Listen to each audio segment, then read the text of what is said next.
my god. My soul.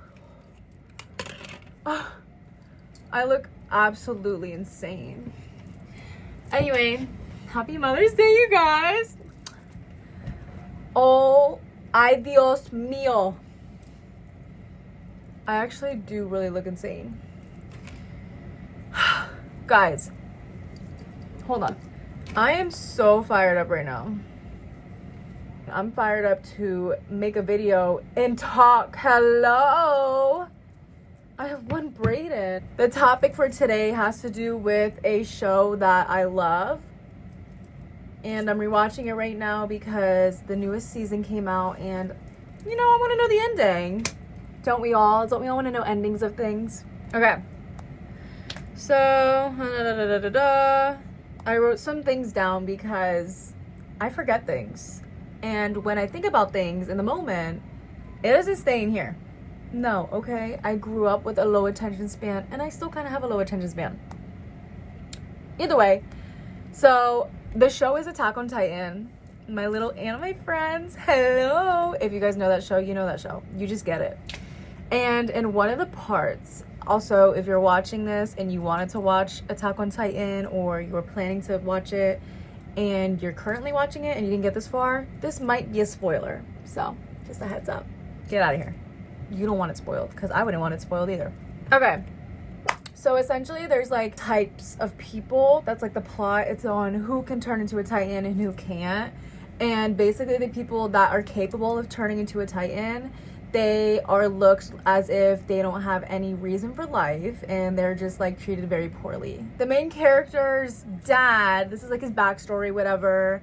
His little sister got killed from when they were little, just because they wanted to see something, whatever. They wanted to see like a blimp. They killed his sister because she was an Eldian. That's what they're called, Eldins. His sister gets killed, and he knows that it was the police that killed her, but they lied and they were like, oh, like we found her in the river, whatever. And he knows that it was the police, but they're not saying that it was them because obviously they don't want to get in trouble, whatever. So they're lying. Like they're just like nasty people. He then, in the future, fast forwarding to him being older, he is in a group. It's like a movement group, and they're all Eldian, like they could all turn into Titans. So these people are all the same type of people, and they want to fight back. They want to finally get back to the people that treat them like they're not even worth like living.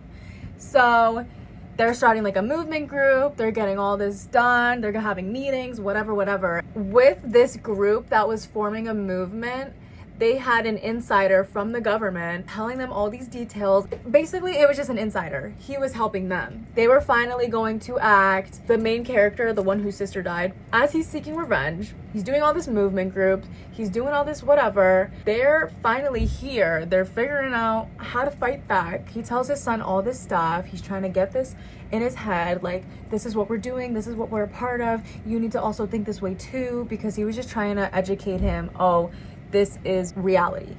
After he tells his son, the son then snitches on them. So they're all caught. They're all being faced death sentences. The main character, I'm gonna say Eren's dad. He's watching all of his people get killed that were part of his movement group. He's very upset. He's crying. He's like, no, whatever. The insider that was giving them all that information, he then faces a situation where he killed the commander, like the one that is in charge of the government. He kills him, and then him and Eren's dad are talking, right? And he's like, oh my god, you're the insider, like you're the owl, you're the one that gave us all the information, you're the one that brought me where I am now. Eren's dad is so confused. He's just asking questions like, why did you do this? Why did you let all my people die? Why are you the owl? Why are you giving all this information? Okay. And this is where the part gets good. This is the juicy part. As I was watching, I was like, oh my god. And I think like my brain is just like, it's in that phase where I'm taking everything so intentional. So I took this in so intentionally. As they were talking, I was just like, wow, like that's a lesson. Like a lot of the shows and movies, they have lessons in them, but this one is such like aligning to what I am trying to bring out in the world. He basically explained to Eden's dad, like, oh, like, I'm the founder Titan, I'm the owl, I'm one of you guys, but I worked so hard to blend in with the other people. He's just giving him a backstory on who he is, why he was an owl, and what he wants Eden's dad to do. And when you become a Titan, you only live for 13 years. That's it. He was basically explaining, my 13 years is up. The reason I chose you is because you are to be the new founder Titan. Listen to me right now. That's why when whoever has the founding Titan, they like really fight for that founding Titan to be in like a certain position because they don't want that position to be in the wrong hands. He said, I'm the founding Titan and my 13 years is up. No matter which era this Titan has found itself in, it has pushed ever forward, seeking out freedom for the sake of freedom. It fights. The name is the Attack Titan. When I heard that, I was like, hello. So how I initially took that was this Attack Titan, whoever acts a certain way is bound to get that Attack Titan put into their life. So let's rewind. Eden's dad was basically like, I don't think I'm fit for the position. If I knew it would cost this price to have freedom, I wouldn't have fought for it. Because basically what he was saying was that he's been through so much, so many people have died along the way, he sacrificed so much, just he doesn't think that it was worth it, because he's thinking that the Attack Titan just is not worth anything, because the Attack Titan essentially is his freedom. The Attack Titan is what he wanted to get at the end. So all these movements, all these group meetings, this is what he was essentially trying to get in the end. And now that he has it, now that it's given to him, he's basically saying, I don't even know if I'm worth it anymore. I don't even know if I'm fit for this position. I don't even know if I want it anymore because of how much has happened. Doubting himself so much. The owl said, well, no, that's not it. You created this story. The day you walked to that blimp, the day your sister died, you started your story. So finish it. Hello, let's hit some points here. If you are put into a setting that you don't feel comfortable not following what they're doing, you feel that you're gonna get judged, you feel that you're gonna get made fun of, do it. Literally do it. It's already in your brain that you know that you're capable of doing it. You're already there. You're already 10 steps ahead than the people that are not doing it. If you believe of a dream that feels so impossible, that is so much more powerful than actually doing it, than actually getting it done. His mind wanting more, his mind wanting to see that blimp, his mind wanted to see what he is not used to seeing every day. Get it? Are we following? If you're willing to think of something greater, it's because something greater is in you. Whew! This all is because of a damn anime. Hello, creator. You're a freaking genius. Point number 2. You do not have to feel worthy to be chosen. Eden's dad, I literally forget his name. I can't believe it. Eden's dad basically explained to the owl, the insider, that he didn't feel like he was enough, like he was worthy, like he was even ready for it. He said, to be fair, I don't even think I'm fit for the job. He got so far, he did all these movements, he was working, but when he saw something go bad, he then doubted himself. He then was saying, honestly, I don't even think I'm fit for the job. Most people think if they don't feel ready, then the vision isn't meant for them. You don't have to feel ready. Readiness is not a requirement, but willingness is. You don't have to be ready. You just have to be willing to put in the work. You have to be willing to put in the effort, the time. You need to have that mindset of it's gonna get done. Don't know how, but it's gonna get done. You just need that willingness. You need that little bit of delusion. You need that faith. Third point, we're getting through this. If you have the courage to dream it, you have the responsibility to pursue it, because the dream chose you to carry it. You do not get dreams put into here. If the divine, if God knew that you could not pursue it, that you could not carry it, that you could not get it done, you do not get dreams put into here. You do not get motivation put into here. You do not get access to this type of content. You do not get access to these type of people, these type of rooms, these type of experiences, these type of situations. If the divine, if God knew, it wouldn't be put into something better. It's funny. God, the divine, whatever you want to call it, the universe blesses you with such little things along with life to eventually bring you up here and bring you to your greater purpose and bring you to your higher self, because they want you to be up here with them. They want you to be a better person on this earth. Point number 4, okay? Hello. Y'all are gonna hate me for this one. The painful part of growth is still part of the process. So basically, throughout the whole process of Eden's dad trying to create this freedom, this movement for his people to finally seek freedom, seek equality, he saw a lot of people die. In the process, he saw a lot of people die. He lost family and he doubted so much. He doubted himself. That then had him question if he wants to keep moving forward. Freedom came with grief and guilt, but he still moved forward. You are being molded because that is part of the process of growth. You don't understand where this grief, where this anger, this sadness, you don't understand where this is going to take you. It's going to motivate you to seek better. It's a wake-up call. Everything that you go through here that's so tragic and upsetting, it's a wake-up call. It's a wake-up call to realign how you are, what you're doing every day, how you are experiencing the world, how you are moving in this life. It is a wake-up call to change it up, do something different. It's a wake-up call for you to approach life differently. Moral of the story, you need to shed something that was a part of you for so long in order for you to make room for what you are now growing into. So yes, the ugly parts, the painful parts, they are a part of growth. They're a part of the process. You can find good in anything bad. If you think you can't grow from something so painful happening to you, you better fix it, rewire your brain, because anything painful has a lesson behind it. I'm sorry you want to seep into being sad. I'm sorry you want to live in agony and think about all the things you don't have and think about all the things that could have happened. I'm so sorry that you're thinking that way instead of making a change, instead of thinking more abundantly. I am so sorry. But because you're here, it's time to change it. We do not make room for that. We make room for growth. We make room for open-mindedness. We are not limited. We don't limit ourselves. We are making room for growth. We're making room for dreams to happen. We're making room for more abundantly thinking. We do not do this. This is not what this community is going to bring. So if you're thinking that now, get rid of it, get your last thoughts out. We're training our brain, we're rewiring our brain to understand that there's so much beautiful things that come out of something so ugly. Every single time. You might not see it in the moment, you might not see it right away, the next day, you might not see it, but it's there already. It's going to happen and it will happen. You just need to keep, hello, let's think abundantly. We are abundant, we are intentional, we are passionate, we are moving with love. Last point, let's make this count. The ones who move forward find freedom. This is our last point.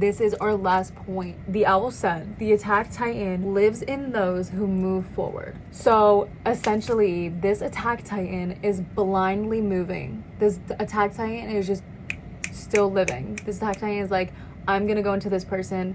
This seems like the right fit, whatever. He doesn't even know the outcome. He doesn't even know if it's gonna bring him it. But he moves forward no matter what, because that's how much he wants the freedom. That's how much the attack titan wants the freedom. Hello? You don't need clarity to take the next step. You don't need to know the whole plan. You don't need that perfect time to move forward. You go.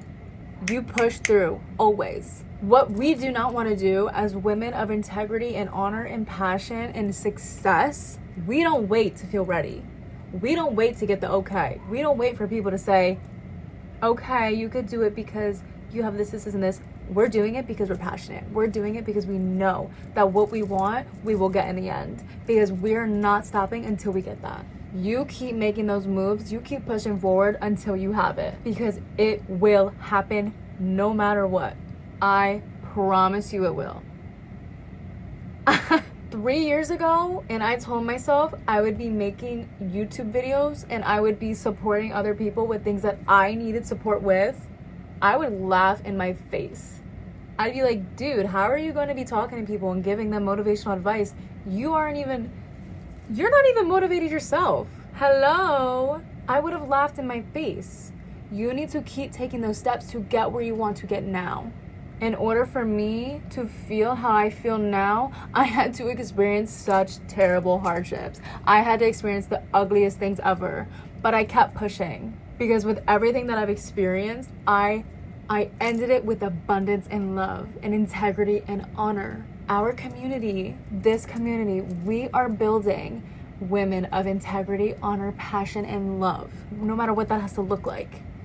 We are walking out of every situation and scenario with integrity and honor and love.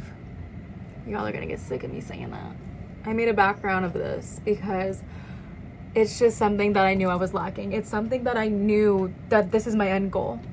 It's the things that I believe I am here before I am to the world, before I am in the physical world. I have this background to read it and just be like, okay, this is my end goal. This is how it's going to be. I'm gonna circle it here. It says, I am a woman of integrity and honor. If I was not put through what I was put through, I would not feel that way. I would not believe that I am a woman of integrity and honor. I would not feel all of these things that are in this background. You want something, act on it. You want something, do something about it. Let's go. Let's rewire our brains. Women of integrity and honor rewire their brains to work for them.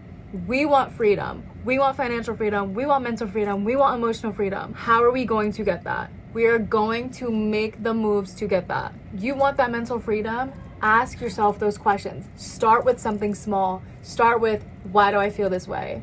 What's making me feel this way? Because awareness is the first step to freedom. It does not have to be something flashy. It does not have to be something crazy and dramatic. Awareness, something as little as awareness, something as little as wanting more, something as little as acknowledgement is the first step. That is the first step to freedom. You already got it because you have escaped that thought process of agony and that thought process of wanting to just sulk in that negativity. Women of integrity and honor move with a purpose, move with intention, move with love. Women of integrity and honor constantly are challenging ourselves. We're constantly trying to change the narrative because who we are yesterday is someone we are not today. We are constantly growing. We are constantly thinking differently. We are thinking abundantly because we are abundant. If you are abundant, you will attract abundance.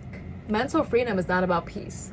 It's about being able to be yourself without that limitation, without the fear, without the negativity. You will not have mental peace as long as you have someone in here giving you those limitations, giving you the self-doubt, and giving you that fear. There are so many people out there that don't believe in you. There are so many people out there that limit you. There are so many people out there that don't want you doing better than them. That's already enough of doubt and limitations. Why do you want to add on to that? You only have yourself to make that amazing thing happen. You're not going to make things happen with other people telling you that you can make it happen. You make it happen because you make it happen. It's not rocket science. It isn't. Let's wrap this up. Oh my God. I got into preacher mode again. Why do I do this? It feels good though. I'm not gonna lie. It feels fantastic. I feel amped. I feel fired up. Like I want to make s'mores. Hello? With all this fire I got in me, it's the Sagittarius in me. The Sagittarius in me is coming out. Sorry. I really don't know what that was. Anyway, final take of this video. If it's in your brain, test it. If it doesn't work, pivot. If it won't leave you alone, maybe it's not meant to. Maybe it's not meant to. You have a dream. You want something because it wants you more. It wants you so much more than you think. But it's like, hello, please work for me though. What's not meant for you won't be. That's it. That's it. I love you guys. We are going to build the greatest, most abundant community. Love you guys.